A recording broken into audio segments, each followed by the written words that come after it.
हर हर महादेव, हर हर महादेव। बोलो शंकर भगवान की जय। आइए हम आज षोडोपचार विधि से शंकर भगवान की पूजा करने जा रहे हैं, जिसकी हम आपको फूलों से ही शुरुआत करते हैं और चलते हैं। आइए हम आज आपको बताते हैं कि शंकर भगवान की जो षोडोपचार पूजा होती है वह किस तरह से होती है। तो उसकी पूजन सामग्री हमने, यदि आप इस तरह से पूजा करते हैं बेल पत्र की जड़ के नीचे, ये है हमारा बेल पत्र, ये रही बेल पत्र की जड़। आज बहुत अच्छा, बहुत ज़्यादा हम गारंटी करते हैं, बहुत अच्छा मुहूर्त है आज इस पूजा के लिए। जो करते हैं पशुपतिनाथ का व्रत करते हैं वो तो शाम को पूजा करते हैं, जो पशुपतिनाथ का व्रत भी नहीं करते हैं उन लोगों को भी इस पूजा का फल अवश्य प्राप्त होगा। कैसे होगा इस पूजा का फल प्राप्त? कि हम शंकर भगवान के लिए बेलपत्र के वृक्ष को ढूंढें। अपने घर में हो तो अति उत्तम, यदि घर में नहीं है, हमारे तो भैया ये घर में है, तो आप देख सकते हैं ये। तो यहाँ क्या करना है आपको, सब पूजा के लिए पहले जो लगता है वो सामान एकत्रित हमने कर लिया है, जो भी पूजा में सामान लगेगा। अब सबसे पहले शंकर भगवान शंकर भगवान स्वयं ही बेलपत्र है, बेलपत्री शंकर भगवान। तो जब बेलपत्र की जड़ के लिए हमें ये जल रख लिया है, जल के लिए ये साफ जल ले लिया है। इस साफ जल में, क्योंकि हमें लक्ष्मी भी चाहिए, हमें अपने संकटों का भी विनाश करना है, संकट भी नहीं हमें चाहिए अपनी ज़िंदगी में, तो लक्ष्मी जी का वास कहाँ है? बेलपत्र की जड़ में। क्योंकि आप जानते हो जब विष्णु भगवान से लक्ष्मी जी रूठी थी तो बेलपत्र की जड़ में पार्वती मैया के कहने पे उन्हें स्थान यहाँ प्राप्त हो गया था। तो बेलपत्र की जड़ में लाल चंदन या रोली, कुछ भी कह लो, रोली चंदन लाल इसमें जल में डाल लेते हैं। उस जल को जड़ में चढ़ा दो, ठीक है। बेलपत्र की ये हमने जड़ में चढ़ा दिया है जल, लाल चंदन वाला, ठीक है। लीम शिवाय नमः, लीम शिवाय नमः, लीम शिवाय नमः, लीम शिवाय नमः। ये लक्ष्मी मैया हमारे जल को स्वीकार करें, मैया आप हमारे जल को स्वीकार करें। इस तरह से मैया से आग्रह करो। फिर उसके बाद जो भी उस जड़ के नीचे कंकड़ हो, शिव शंकर मानकर, हम तो कई सालों से नहीं शंकर जी मानते, शिव शंकर मानकर उन पे भी जल चढ़ाओ। इस तरह से जल चढ़ाओ आप। ये हमने शंकर भगवान की पूजा की बेलपत्र की जड़ में, शंकर भगवान की पूजा की, उस पे चढ़ाओ। फिर अब आप दूध चढ़ाओ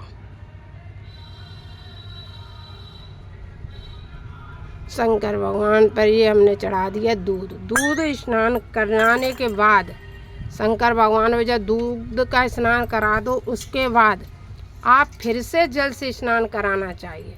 ये नहीं कि दूध चढ़ा, मंदिर में भी आप जाते हो तो ये नहीं दूध चढ़ाने के बाद बहुत से लोग जल नहीं चढ़ाते, नहीं, फिर जल से स्नान कराओ। जल से शंकर जी का श्री शिवाय नमस्तुभ्यम बोलते रहो, नमः शिवाय बोलते रहो, नमः शिवाय नमः शिवाय नमः शिवाय नमः शिवाय नमः शिवाय नमः शिवाय नमः शिवाय नमः शिवाय नमः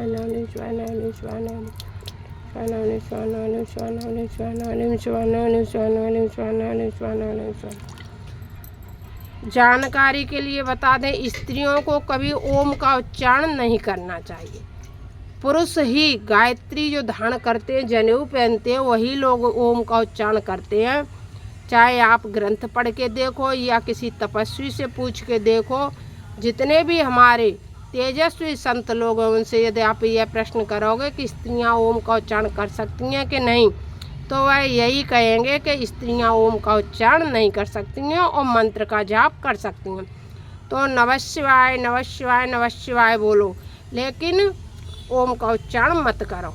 ऐसे ही लीम शिवाय नमः, लीम शिवाय नमः, श्री शिवाय नमस्तुभ्यम, श्री शिवाय नमस्तुभ्यम, इस तरह से कहने के बाद फिर आप इसमें बेलपत्र की जड़ में रोली भी लगाओ। रोली लगाने के बाद फिर अपने षोडोपचार पूजा कर रहे हैं ना, इसलिए जो भी शंकर कंकड़ है उसे ही मान कर यहाँ मूंग चावल रखो शंकर जी के ऊपर। इसके बाद फिर जल चढ़ाओ, फिर जल चढ़ाओ। अब इनके ऊपर आप क्या करो, अब चढ़ाओ आप समी पत्र, समी पत्र चढ़ा दो, क्योंकि ये शंकर भगवान है। और दुर्वा चढ़ा दो गणेश जी के नाम की। यहाँ दुर्वा क्यों है, गणेश जी कैसे यहाँ विराजमान है? गणेश जी यहाँ इस तरह से विराजमान है कि बेलपत्र तो स्वयं शंकर पार्वती जी तो हैं ही, तो वैसे भी और लक्ष्मी जी जब बेलपत्र की जड़ में विराजमान हैं, तो यहीं गणेश जी को, यह बहुत अच्छी कथा है कि जब लक्ष्मी जी क्यों रूठ के आई थी, विष्णु भगवान ने कहा था कि हे लक्ष्मी तुम अपूर्ण हो, तुम पूर्ण नहीं हो, इसलिए लक्ष्मी जी रूठ के आ गई थी, तो यहाँ आके छुप गई थी बेलपत्र की जड़ में। लेकिन पार्वती मैया ने यहीं बेलपत्र की जड़ में गणेश जी को लक्ष्मी जी की गोद में दे दिया था। तो ये पुष्प चढ़ा दो आप लक्ष्मी के नाम का, दुर्वा चढ़ाई गणेश जी के नाम की, पुष्प चढ़ा दो आप शंकर जी के नाम का, पार्वती मैया के नाम का पुष्प चढ़ा दो। इस तरह से शंकर भगवान के नाम का ये पुष्प चढ़ा। तो उनने जब कहा, पूरी कथा हम आपको बता दें, जब छुप गई तो पार्वती मैया ने गणेश जी को लक्ष्मी जी की गोद में रख दिया और लक्ष्मी जी प्रसन्न हो गई और कहा अब तुम अपूर्ण नहीं हो, तुम पूर्ण हो गई हो। लक्ष्मी जी के मतलब पूर्ण हो गई। जब पार्वती जी ने गणेश जी को गोद में रख दिया तो लक्ष्मी जी पूर्ण हो गई, और जब लक्ष्मी जी पूर्ण हो गई तो अति प्रसन्न हुई, तो विष्णु भगवान फिर बाद में ले गए, सुलह हो गई, सब कुछ हो गया। जभी से लक्ष्मी जी के साथ गणेश जी की पूजा होने लगी और गणेश जी लक्ष्मी जी के पुत्र हो गए। इसलिए बेलपत्र की जड़ में जब लक्ष्मी जी रहती हैं तो लक्ष्मी जी की गोद में बेलपत्र की जड़ में ही उन्हें गणेश जी प्राप्त हुए थे, इसलिए बेलपत्र की जड़ में गणेश जी भी मिल जाते। इसलिए दुर्वा चढ़ा दो, समी पत्र शंकर जी का चढ़ा दो, लाल पुष्प लक्ष्मी जी का चढ़ा दो। यह षोडोपचार जो पूजा है, आप पहली बार इस पूजा को आप देख रहे होंगे बेलपत्र की जड़ में।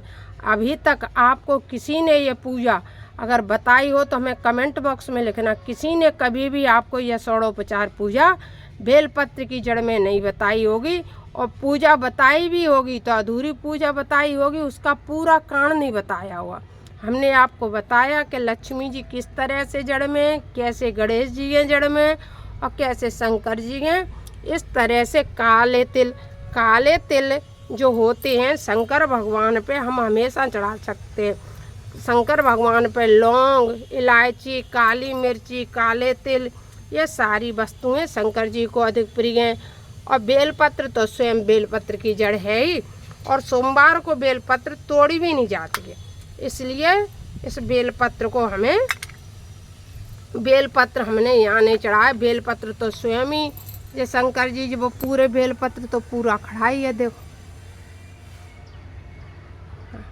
इसके बाद क्या करना चाहिए, इसके बाद जलाते हैं हम दीपक। क्या करते हैं, दीपक जलाते हैं।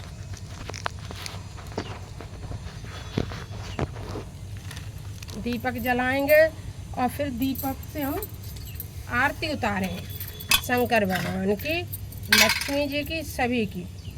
पूजा क्या होता है, पूजा जब हम अब आप किसी दिन चले गए मुंह चढ़ाए आए कंकड़ मान के बेलपत्र के नीचे, किसी दिन आप किसी और की पूजा कर आए, ऐसे नहीं होता है।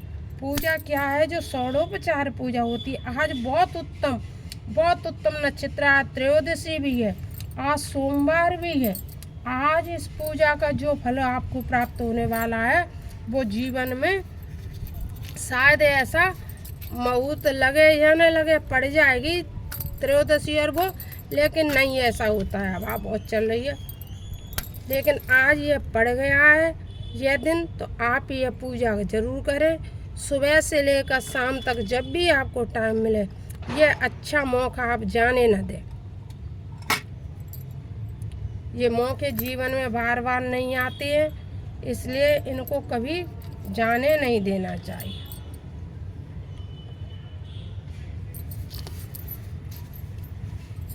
आरती करूं हरि हर की करूं नटवर की बोल शंकर की, आरती करूं शंकर की बोल शंकर की बोले बाबा की बोल, कृपण का हार पहनने वाले बोले हैं जग के रखवाले, सकल चराचर डगमग नाचे उंगली पर विषधर की, आरती करें शंकर की भोले शंकर की भोले शंकर की भोले शंकर की।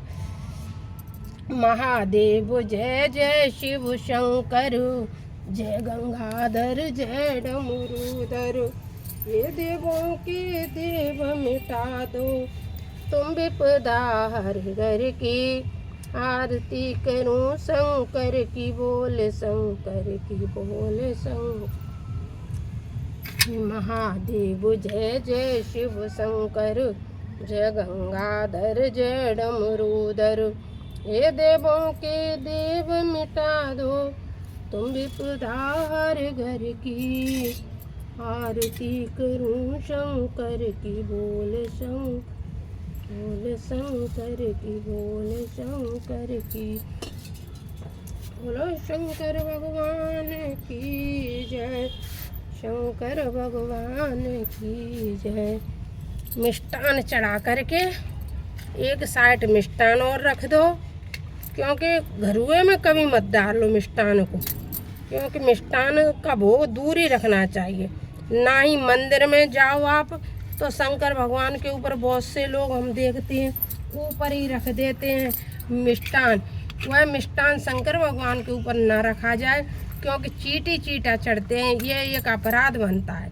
इसी तरह से यदि आप बेलपत्र की जड़ में ही सारे मिष्टान डाल दोगे तो यह भी आप पे एक अपराध पड़ जाएगा, क्योंकि बेलपत्र की जड़ में फिर चीटी हो जाएंगी और बेलपत्र को समाप्त कर देंगी, तो ये आप एक अपराध के भागीदार बन जाएंगे। इसलिए कभी बेलपत्र की जड़ में भी, बेलपत्र हो तुलसी जी हो कोई भी हो, उसमें मिष्टान नहीं चढ़ाना चाहिए घरुए में।